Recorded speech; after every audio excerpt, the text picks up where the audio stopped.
اللہ سبحانہ تعالیٰ کا بہت زیادہ شکر ہے کہ آج ہم اس کے نام پر یہاں جمع ہیں، اس کا ذکر کرنے کے لیے، اس کا شکر ادا کرنے کے لیے، اور اس کی بھیجی ہوئی کتاب اور اس کے رسول صلی اللہ علیہ وسلم کی سنت سے اپنی زندگی میں رہنمائی حاصل کرنے کے لیے۔ آج کی ہماری گفتگو کا عنوان ہے کہ غموں سے نجات کیسے پائی جائے۔ اگر دیکھا جائے تو ہر انسان کسی نہ کسی مسئلے کا شکار ہے، کہیں نہ کہیں اس کی زندگی میں کوئی ایسی چیز ہے جو اسے بے چین رکھتی ہے، پریشان رکھتی ہے، غمگین رکھتی ہے۔ اس میں ہوتا یہ ہے کہ انسان پھر اپنی صلاحیتوں، قوتوں، طاقتوں سے جو اللہ تعالیٰ نے اس کو دی ہیں، ان سے وہ بھرپور فائدہ نہیں اٹھا سکتا۔ تو سب سے پہلی بات تو یہ ہے کہ سوال یہ پیدا ہوتا ہے کہ یہ غم آتے کیوں ہیں، غم محسوس کیوں کرتا ہے انسان، یہ پریشانیاں، یہ مشکلات، یہ تکالیف ہماری زندگی میں کیوں ہیں۔ تو اس سلسلے میں جب ہم قرآن مجید کی طرف رجوع کرتے ہیں تو پہلی بات ہمیں یہ پتہ چلتی ہے کہ اللہ تعالیٰ نے انسان کو امتحان کے لیے پیدا کیا، اس لیے وہ اس انسان پر طرح طرح کی آزمائشیں اور مشکلات بھیجتا رہتا ہے تاکہ وہ دیکھے کہ انسان ان میں کرتا کیا ہے، انسان کا طریقہ کیا ہے۔ قرآن مجید میں آتا ہے سورۃ الملک، جو ہر روز رات کو آپ پڑھتے ہیں، کیونکہ نبی صلی اللہ علیہ وسلم رات کو سورۃ الملک اور سورۃ الف لام میم السجدہ پڑھے بغیر سویا نہیں کرتے تھے، یہ آپ کی سنت ہے۔ یہ سورت قبر کے عذاب سے بچانے والی بھی ہے۔ اس سورت کے شروع میں اللہ تعالیٰ فرماتے ہیں تبارک الذی بیدہ الملک وہو علی کل شیء قدیر الذی خلق الموت والحیاۃ لیبلوکم ایکم احسن عملا وہو العزیز الغفور۔ بہت بابرکت ہے وہ ذات جس کے ہاتھ میں کائنات کی بادشاہت ہے اور وہ ہر چیز پر قادر ہے۔ وہو علی کل شیء قدیر الذی خلق الموت والحیاۃ لیبلوکم، اس نے موت اور زندگی کو بنایا تاکہ تمہارا امتحان لے، تمہیں آزما کر دیکھے، کیا ایکم احسن عملا، کہ تم میں سب سے اچھے کام کون کرتا ہے۔ وہو العزیز الغفور، اور وہ زبردست ہے، غالب ہے، بخشش فرمانے والا ہے۔ تو اس سے یہ پتہ چلتا ہے کہ یہ زندگی ایک امتحان ہے، اور امتحان ایک مشکل چیز ہوتی ہے۔ اس میں ہمیشہ انسان کے حالات اس کی مرضی کے مطابق نہیں ہو سکتے، اس پر کہیں نہ کہیں سے کوئی نہ کوئی ایسی آزمائش، کوئی امتحان، کوئی تکلیف، کوئی تنگی آتی رہے گی تاکہ یہ دیکھا جائے کہ انسان کرتا کیا ہے، کیا پھر بھی یہ اللہ سے راضی رہتا ہے، کیا پھر بھی یہ اللہ کی طرف رجوع کرتا ہے، کیا یہ واقعی اللہ کا بندہ بن کے رہتا ہے، یا اس آزمائش کی گھڑی میں پھسل جاتا ہے اور شیطان جو ہر وقت اس کو اچکنے کے لیے تیار ہے وہ اس کا نوالا بن جاتا ہے۔ پھر اسی طرح یہ بات بھی یاد رکھنی چاہیے کہ انسان پر بہت سی تکلیفیں اس کے اپنے اعمال کی وجہ سے ہی آتی ہیں۔ سورۃ الشورى میں اللہ تعالیٰ فرماتے ہیں وَمَا أَصَابَكُم مِّن مُّصِيبَةٍ فَبِمَا كَسَبَتْ أَيْدِيكُمْ وَيَعْفُو عَن كَثِيرٍ، اور جو بھی تمہیں کوئی مصیبت پہنچی تو وہ اس وجہ سے ہے جو تمہارے ہاتھوں نے کمایا، یعنی تمہارے اپنے اعمال کی وجہ سے تمہارے لیے بہت سی مشکلات کھڑی ہوئی ہیں، اور وہ بہت سی چیزوں سے درگزر کر جاتا ہے، یعنی ان پر تو وہ سزا دیتا بھی نہیں، ان پر تو وہ تمہیں کسی پریشانی میں مبتلا نہیں کرتا، بلکہ تمہارے گناہوں کے باوجود، تمہاری زیادتیوں کے باوجود بھی وہ تمہیں اپنی عنایتوں اور نوازشوں سے معمور رکھتا ہے۔ پھر اسی طرح یہ ہے کہ انسان بعض اوقات اللہ کی عبادت سے منہ موڑتا ہے، اللہ کے ذکر سے منہ موڑتا ہے تو اس پر کوئی تکلیف آ جاتی ہے، کیونکہ اللہ نے ہمیں اپنی عبادت کے لیے پیدا کیا ہے۔ سورۃ الذاریات میں آتا ہے وَمَا خَلَقْتُ الْجِنَّ وَالْإِنسَ إِلَّا لِيَعْبُدُونِ، کہ میں نے جن و انس کو اپنی عبادت کے لیے پیدا کیا ہے۔ تو انسان جب اللہ کی عبادت سے منہ موڑ کر دنیا کا بندہ بننے لگتا ہے تو اللہ تعالیٰ اس کو واپس اپنی طرف لانے کے لیے کسی تکلیف میں مبتلا کرتا ہے تاکہ یہ بندہ اللہ کو یاد کرے۔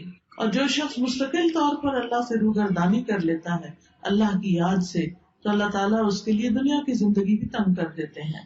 اللہ تعالیٰ کا فرمان ہے سورۃ طٰہٰ میں وَمَنْ أَعْرَضَ عَنْ ذِكْرِي فَإِنَّ لَهُ مَعِيشَةً ضَنْكًا وَنَحْشُرُهُ يَوْمَ الْقِيَامَةِ أَعْمَىٰ، جو کوئی میرے ذکر سے منہ موڑے گا میں اس کی زندگی تنگ کر دوں گا اور قیامت کے دن اس کو اندھا اٹھاؤں گا، یعنی اس کی صرف یہ زندگی ہی نہیں پریشانیوں والی ہوگی بلکہ آگے بھی بڑی پریشانی ہے، یعنی اس کے لیے بہت بڑی مشکلات ہیں اگلی زندگی میں بھی.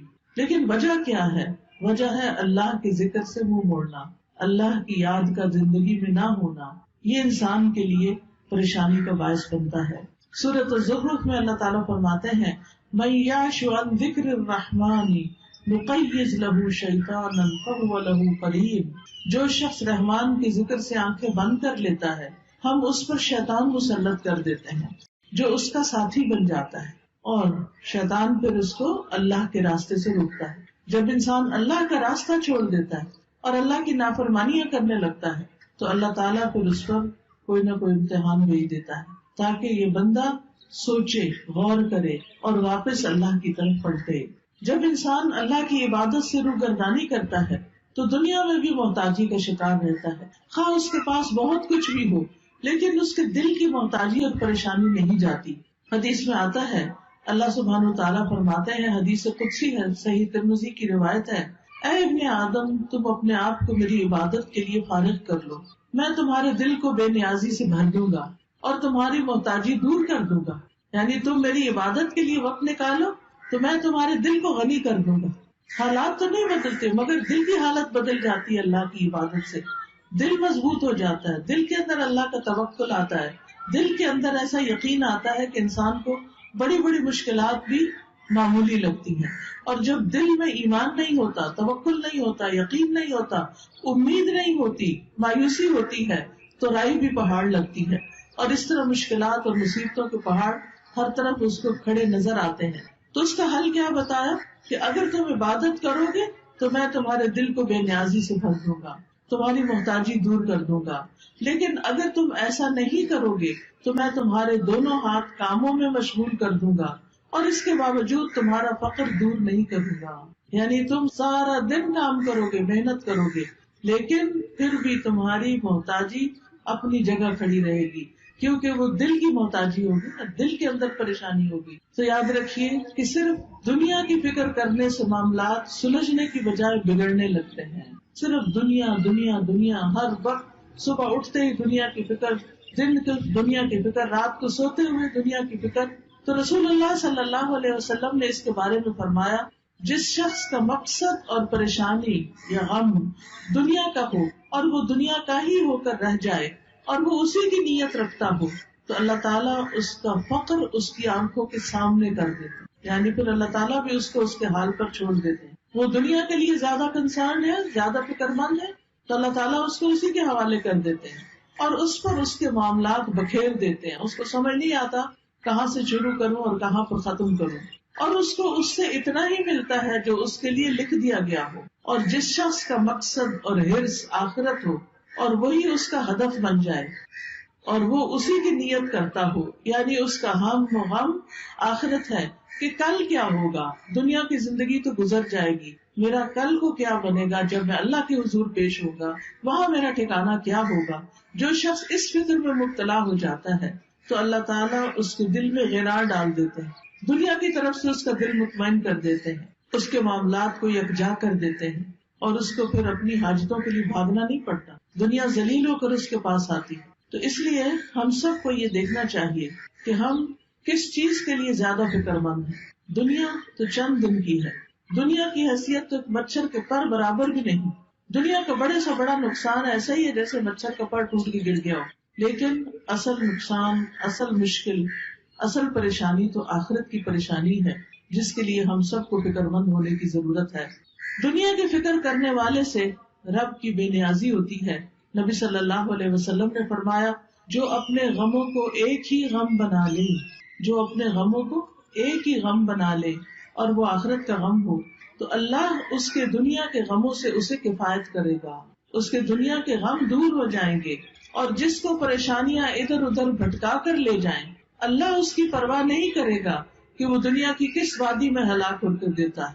تو اس لیے غموں سے بچنے کا، غموں سے نجات کا اصل طریقہ کیا ہے کہ دنیا کی بجائے آخرت کی فکر زیادہ لگا لی جائے. یاد رکھیے جہاں دنیا کی حرص زیادہ ہوتی ہے، دنیا کی محبت زیادہ ہوتی ہے، وہاں اللہ کی محبت میں کمی آ جاتی ہے، وہاں پر اللہ کی محبت میں کمی آ جاتی. نبی صلی اللہ علیہ وسلم نے فرمایا قیامت قریب آ چکی ہے، لیکن لوگوں میں دنیا کی ہی ہرس بڑھے گی، یعنی جتنی جتنی قیامت قریب آ رہی ہے اتنی اتنی دنیا پھیلتی جا رہی ہے ان کے سامنے، اور اس کی محبت اور اس کے پیچھے بھاگنا اور زیادہ بڑھتا جا رہا ہے، اور اللہ سے دوری میں ہی اضافہ ہوگا۔ پھر اسی طرح ہم دیکھتے ہیں کہ جب ہم دنیا کو زیادہ امپورٹنس دیتے ہیں تو دنیا کا چھوٹا سا نقصان بھی انسان سے برداشت نہیں ہوتا، لیکن جب انسان یہ سمجھتا ہے کہ کوئی بات نہیں، یہ چیز چلی گئی تو ہم بھی تو اللہ کی طرف جانے والے ہیں، جیسا کہ سورۃ البقرہ میں آتا ہے وَلَنَبْلُوَنَّكُمْ بِشَيْءٍ مِّنَ الْخَوْفِ وَالْجُوعِ وَنَقْصٍ مِّنَ الْأَمْوَالِ وَالْأَنفُسِ وَالثَّمَرَاتِ وَبَشِّرِ الصَّابِرِينَ الَّذِينَ إِذَا أَصَابَتْهُم مُّصِيبَةٌ قَالُوا إِنَّا لِلَّهِ وَإِنَّا إِلَيْهِ رَاجِعُونَ أُولَٰئِكَ عَلَيْهِمْ صَلَوَاتٌ مِّن رَّبِّهِمْ وَرَحْمَةٌ وَأُولَٰئِكَ هُمُ الْمُهْتَدُونَ۔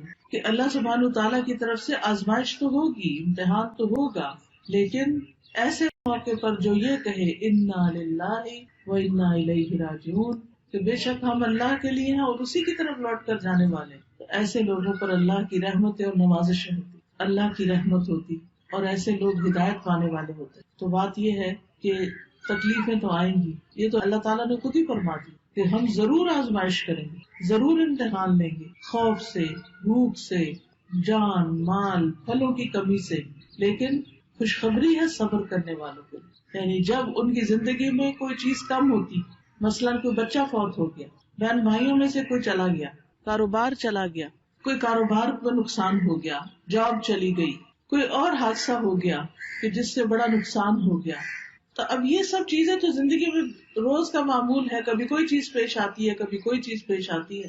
تو بتایا گیا کہ وہ ایسے موقع پر کیا کہتے ہیں اور کیا کرتے ہیں، انا للہ و انا الیہ راجعون، یعنی وہ اللہ کی طرف رجوع کر لیتے ہیں، اور صبر کے ساتھ کیا کہتے ہیں کہ بے شک ہم بھی اللہ کے لیے اور اللہ ہی کی طرف واپس جانا ہے۔ یعنی جو ہمارا کوئی رشتہ دار چلا گیا یا مال چلا گیا یا کوئی اور، یعنی کہ کوئی کھیتوں میں یا کاروبار میں یا کسی کیے ہوئے کام میں کوئی نقصان ہو گیا، تو وہ کہتے ہیں اس میں بھی کوئی خیر ہوگی، اس میں بھی میرے لیے اجر ہے، اس میں بھی کوئی بھلائی ہے، میرا کوئی پیارا چلا گیا لیکن میں اللہ سے امید نہیں چھوڑوں گی، کیونکہ اللہ ہے نا۔ حتیٰ کہ اگر کسی عورت کے شوہر بھی فوت ہو جائے اور اگر اس کا اللہ پر بھروسہ ہو تو اس موقع پر بھی اللہ تعالیٰ اس کا دل تھام لیتا ہے، اور وہ کیا سوچتی ہے کہ ایک انسان تو گیا ہے مگر اللہ تو زندہ ہے۔ اللہ لا الہ الا هو الحی القیوم، اللہ ہے نا، ٹھیک ہے انسانوں کی کمی کوئی انسان اور پوری نہیں کر سکتا، شوہر کی کمی کوئی بھی پوری نہیں کر سکتا، نہ ماں باپ، نہ بہن بھائی، نہ بچے، لیکن اس سے بڑھ کر بھی تو کوئی ہستی ہے نا، اور وہ اللہ کی ہستی ہے۔ اللہ لا الہ الا ہو، اللہ وہ ذات جس کے سوا کوئی الہ نہیں، الحی جو زندہ ہے، جس کو کبھی موت نہیں آنی، القیوم جو قائم ہے، جسے کسی سہارے کی ضرورت نہیں بلکہ وہ باقی سب کو بھی قائم رکھنے والا ہے۔ تو جب وہ ہستی موجود ہے، اللہ سبحانہ تعالیٰ ہے، تو پھر فکر کس بات کی؟ اس نے تو میرے دنیا میں آنے سے پہلے میرے رزق کا انتظام کیا، ماں کے سینے میں دودھ اتار کے۔ اس نے تو مجھے پیدا ہونے کے بعد جب میرے دانت بھی نہیں تھے، کچھ کھانے کے قابل بھی نہیں تھا، کچھ ہاتھ پاؤں بھی ہلا کے نہیں پکڑ سکتا تھا، اس وقت بھی میرے رزق کا اہتمام کیا تھا، انتظام کیا تھا، وہ اب بھی کرے گا۔ تو ایسا شخص اس شدید غم کے موقع پر بھی سکون میں ہوتا ہے کہ اللہ ہے نا، وہ کہیں سے بندوبست کرے گا نا، وہ کوئی ذریعہ بنا دے گا نا، کیونکہ اصل الرزاق تو وہی ہے، انسان تو صرف سبب ہے، وسیلہ ہے۔ ایسا شخص کبھی بھی دل نہیں ہارتا، ایسا شخص کبھی بھی اپنے حواس نہیں کھوتا، ایسا شخص کی زندگی سے کبھی امید نہیں جاتی۔ اور آپ نے دیکھا ہوگا کہ کتنے ہی بچے ہیں جو یتیم پلے ہیں، لیکن وہ بڑے بڑے لوگوں سے آگے نکل گئے ہیں، دنیا کی بڑی بڑی مشہور ہستیاں بن گئے۔ باپ کی کمی سے ان کی زندگی میں سب کچھ ختم نہیں ہو گیا، اللہ نے دوسرے ذرائع سے ان کی مدد کی، کیونکہ اصل اسباب تو اللہ کے ہاتھ میں ہے اور تمام چیزیں وہی پوری کرنے والا ہے۔ یاد رکھیے اللہ کے پاس ہر مسئلے کا حل ہے، وہ ہر چیز پر قدرت رکھتا ہے، لہذا رنج اور غم سے، مشقت اور پریشانی سے نجات پانے کے لیے سب سے پہلا کرنے کا کام کیا ہے؟ اللہ پر بھروسہ، اللہ سے مضبوط تعلق، اللہ پر ایمان، یقین، توکل، اس سے امید، اسی کا ڈر اور اسی کی طرف لوٹ کر جانے کی فکر. یاد رکھیے دنیا کے سارے خزانے اللہ کے ہیں، سارے خزانوں کا مالک وہ ہے. وَلِلَّهِ خَزَائِنُ السَّمَاوَاتِ وَالْأَرْضِ وَلِلَّهِ مُلْكُ السَّمَاوَاتِ وَالْأَرْضِ. آسمانوں کی بادشاہت، زمین کی بادشاہت ساری کی ساری اللہ کے پاس ہے. واللہ علی کل شیء قدیر، اور اللہ ہر چیز پر پوری طرح قادر ہے، پوری قدرت رکھتا ہے. لہذا کیا یقین رکھنا ہے کہ سارے خزانے تو اس کے پاس ہیں، مجھے اس سے مانگنے ہیں. لہذا انسان سب انسانوں سے نظر ہٹا کے اللہ سبحانہ تعالیٰ کی طرف امید رکھتا ہے، اس سے مانگتا ہے. یا اللہ تو میرا رازق ہے، تو پتھر کے اندر ایک کیڑے کو بھی رزق پہنچاتا ہے، تو کیا مجھے نہیں رزق دے سکتا؟ آسمانوں زمین کی مخلوق کو دے رہا ہے، تو دن رات دے رہا ہے اور کوئی کمی نہیں واقع ہوتی تیرے رزق میں، تو کیا مجھے نہیں دے سکتا؟ تو مجھے بھی دینے والا ہے. لہٰذا جو شخص اللہ پر یقین رکھتا ہے وہ ہر غم، ہر تکلیف میں اللہ کی طرف رجوع کرتا ہے، اللہ کی طرف پلٹتا ہے، اور اس کو یہ یاد رہتا ہے کہ ہر مسئلے کا حل اللہ کے پاس ہے. اللہ سبحانہ تعالیٰ کے سامنے اپنی حاجتیں رکھے، سجدے میں رو کر پکارے اس کو کہ اللہ تو مدد کر. کوئی بھی مسئلہ ہے جو آپ کا، اس کو سامنے رکھ کے، کیونکہ اللہ تعالیٰ فرماتے ہیں اَمَّن يُجِيبُ الْمُضْطَرَّ إِذَا دَعَاهُ وَيَكْشِفُ السُّوءَ. بھلا کون ہے جو لاچار کی فریاد رسی کرتا ہے جب وہ اسے پکارتا ہے اور اس کی تکلیف کو دور کرتا ہے؟ کوئی اور ہے؟ نہیں، کوئی بھی نہیں. آپ دیکھیں کہ جب انسان غمگین ہوتا ہے، دکھی ہوتا ہے، پریشان ہوتا ہے، اس کی آنکھوں سے آنسو جاری ہوتے ہیں، تو پاس پڑے ماں باپ بھی سو رہے ہوتے ہیں، باقی دنیا بھی آرام کر رہی ہوتی ہے، ہر کوئی اپنے مسئلوں میں پریشان ہوتا ہے، لیکن آپ کا رب جاگتا ہے. لا تأخذہ سنۃ ولا نوم. نہ اس کو اونگ آتی ہے نہ اس کو نیند آتی ہے. سب سوتے ہیں لیکن وہ جاگتا ہے. وہ رات کو بھی، وہ دن کو بھی، وہ صبح بھی، وہ شام بھی آپ کی دعائیں سنتا ہے. لہٰذا اس کی طرف رجوع کرنا ہے. چھوٹی ضرورت ہو، بڑی ضرورت ہو، لوگوں کی طرف لالچ کی نگاہ سے نہیں دیکھنا کہ ان کے پاس بہت کچھ ہے، نہیں، اللہ کی طرف دیکھنا ہے. رسول اللہ صلی اللہ علیہ وسلم نے فرمایا جسے انتہائی شدید حاجت آ پڑے، یہ شدید ضرورت اس کو ہو جائے کوئی، اور اس نے اسے لوگوں پہ پیش کر دیا تو اس کی وہ حاجت دور نہ ہوگی. کہ لوگ اکثر کیا چاہتے ہیں کہ یہ بندہ جو پریشان ہے پریشان ہی رہے، وہ مدد نہیں کرنا چاہتے. لوگ عموماً دوسروں کو دکھی دیکھ کے خوش ہوتے ہیں. تو اس لیے جب کوئی ضرورت پیش آئے سب سے پہلے اللہ سے دعا کریں، پھر اللہ لوگوں کے دل میں ڈالے گا کہ وہ مدد کریں آپ کی. تو حدیث میں آتا ہے کہ جسے انتہائی شدید حاجت آ پڑے اور اسے اس نے لوگوں پر پیش کر دیا تو اس کی وہ حاجت پوری نہ ہوگی، اور جس نے اسے اللہ پہ پیش کیا تو ان قریب اللہ اسے بے پرواہ کر دے گا. یا تو جلد ہی موت آ جائے گی، دنیا کے بکھیڑوں سے ہی جان چھوٹ جائے گی، یا جلد ہی غنی ہو جائے گا اور انسانوں کی ضرورت نہ رہے گی. آپ کو خوف آتا ہے کہ پتہ نہیں کیا ہوگا، پتہ نہیں بڑھاپے میں کون ہمیں دیکھے گا، ہمارے لیے روزی کا انتظام کیا ہوگا، ہماری ضروریات پوری کہاں سے ہوں گی. تو فوراً کہا کرے اللہ تو میرا رب ہے نا، تو ہی میرے سارے انتظام کرے گا، مجھے انسانوں سے نہیں، تجھ سے توقع ہے. انسانوں کے ہاتھ خالی ہیں، ہمارے ہاتھ میں تو تھوڑی دیر کوئی چیز ہو تو ہمارا دل کہتا ہے رکھ دیں. ایسے ہی ہوتا ہے نا، ہم اپنے ہاتھ بھر کے رکھ بھی نہیں سکتے، مٹھی میں کوئی چیز ہو چھوٹی سی بھی تو تنگ آ جاتے ہیں، وہ کہتے ہیں یہ کہیں رکھ دے. ہمارے ہاتھ خالی ہیں، خالی آئے تھے، خالی رکھنا پسند کرتے ہیں اور خالی جائیں گے. بھرے ہوئے ہاتھ تو اللہ کے ہیں، ان سے کیوں مانگتے ہیں جو خالی ہاتھ؟ ان سے کیوں توقع ہے جن کے پاس کچھ نہیں؟ اس سے کیوں نہیں توقع رکھتے جس کے پاس سب کچھ ہے؟ مانگ کے تو دیکھیں پھر کس طرح ضروریات پوری ہوتی ہیں. آپ دیکھیں قبر میں سب سے پہلا سوال کیا ہوگا؟ من ربو کا، تیرا رب کون ہے؟ اور رب کون ہوتا ہے؟ جو پیدا بھی کرتا ہے، جو رزق بھی دیتا ہے، جو ساری ضروریات پوری کرتا ہے. تو اگر ہم اس دنیا میں، اس زندگی میں رب کو رب مانیں گے تو تبھی جواب دے سکیں گے نا.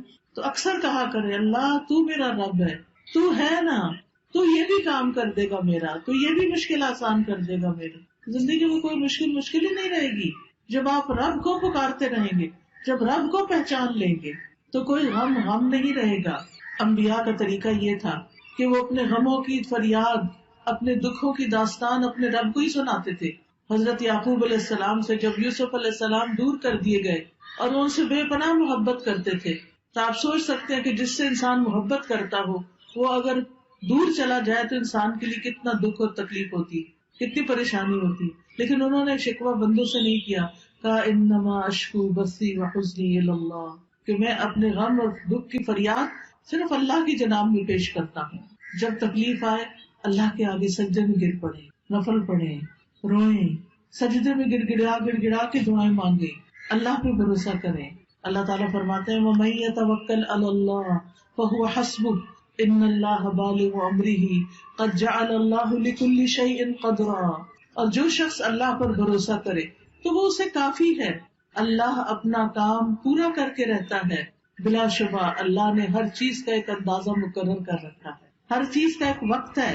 اب مثلاً آپ کے صحن میں اگر بہت بڑا بھی درخت ہے پھل کا، مثلاً آج کل سردیوں کا موسم ہے اور آپ کے صحن میں آم کا بہت بڑا درخت ہے، آپ کے ابھی آم لگ جائیں تو ابھی تو نہیں لگیں گے. ہاں اگر آپ صبر کریں گے، انتظار کریں گے تو 6 مہینے بعد آپ بہترین آم کھائیں گے. اسی طرح ہر کام کا ایک وقت ہوتا ہے. مثلاً کسی کی اولاد نہیں تو وہ اولاد کے لیے پریشان رہتا ہے تو اس کا ایک وقت ہے، اور اگر اللہ نہیں دینا چاہتا تو اس کے پیچھے بھی کوئی حکمت ہے، کوئی مصلحت ہے، کوئی فائدہ ہے، کوئی وجہ ہے، اس کو پتا ہے، ہمیں نہیں پتا کہ وہ ہمیں اولاد کیوں نہیں دے رہا. پھر اگر اولاد ہے اور اس کا کوئی غم ہے یا تکلیف ہے، اس کی وجہ سے ہم دکھی ہیں، تو اس پر بھی اللہ پہ بھروسہ کریں کہ یہ وقت بھی گزر جائے گا، اس کی کوئی وجہ ہے. آپ دیکھیے کہ جو ایک کچا برتن ہوتا ہے اور ایک پکا برتن ہوتا ہے، پکا برتن صرف وہ ہوتا ہے جسے آگ میں تپایا جائے. اللہ بندے کا ایمان بھی مضبوط کرنے کے لیے بعض اوقات اس کو مشکلات کی بھٹی میں تپاتا ہے، پکاتا ہے، پکا ہو جائے بندہ، استقامت آ جائے اس میں، وہ اللہ کا بندہ بن جائے، وہ سب سے مایوس ہو کر وہ اللہ ہی سے امید رکھے. تو اس لیے ایسے موقع پر انسان کو پریشان نہیں ہونا چاہیے، اللہ کی طرف رجوع کرنا چاہیے. اور یہ بھی یاد رکھیے جیسے قرآن مجید میں آتا ہے وَلَئِن سَأَلْتَهُم مَّنْ خَلَقَ السَّمَاوَاتِ وَالْأَرْضَ لَيَقُولُنَّ اللَّهُ قُلْ أَفَرَأَيْتُم مَّا تَدْعُونَ مِن دُونِ اللَّهِ